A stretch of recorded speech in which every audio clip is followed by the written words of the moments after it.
Di Sampang, Madura, Jawa Timur terdapat masjid yang unik dan bersejarah. Konon masjid itu dibangun pada masa kepemimpinan Adipati Pramono pada abad ke-15 dan dibangun hanya dengan senjata tombak dari waktu tengah malam hingga menjelang subuh. Sebuah masjid cukup besar berdiri kokoh di Kampung Madegan, Kelurahan Polagan, Sampang, Madura, Jawa Timur. Masjid tersebut pertama kali dibangun pada masa Adipati Pramono, penguasa Sampang pada masanya, yakni pada tahun 1583 silam, tepatnya di hari Kamis malam Jumat Manis. Uniknya masjid ini dibangun hanya dengan sebuah senjata berbentuk tombak, dikerjakan hanya satu malam dari pukul 12 malam hingga adzan subuh. Oleh karena itu masjid ini juga disebut Masjid Tiban. Yang membangun masjid tersebut adalah seorang pemuda santri asal Sumeneb yang diperintahkan oleh seorang Adipati Pramono untuk membangun masjid di Madegan. Tidak lama kemudian raja dibuat kaget saat terbangun dari tidurnya seketika mendengar adzan subuh yang dikumandangkan dari masjid tersebut.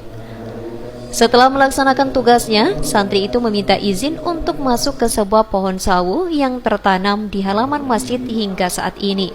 Sekarang, pohon itu berada di kawasan dalam masjid setelah beberapa kali telah dilakukan renovasi.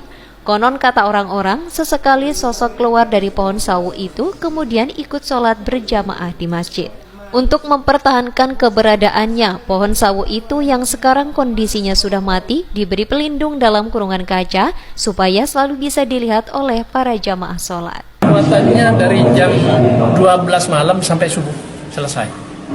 Dia asalnya ini dindingnya dek kayu, terus lantainya juga kayu, terus atapnya juga kayu. Nah, terus begini, habis itu kalau sudah selesai, dia langsung adzan subuh. Jadi raja itu kaget, sudah jadi, sampai yang buyut sini Langgar kaget juga, langsung jadi. Habis itu dia pamit sama raja mau masuk pohon sawu. Itu mau masuk pohon sawu ya masuk ya sampai sekarang.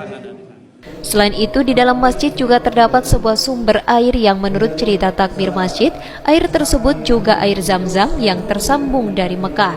Terletak sejajar dengan ubin di dalam masjid dan ditutup. Konon air tersebut digunakan untuk menyembuhkan beberapa penyakit. Bentuk masjid yang asli masih terlihat jelas jika disaksikan dari sebelah barat dengan kubah yang terbuat dari kayu, dan di dalam masjid masih terdapat 4 tiang penyangga dari jati, di mana di tiap-tiap tiangnya memiliki arti yang berbeda. Jika seseorang sholat di samping tiang tersebut, maka harapannya bisa terkabul.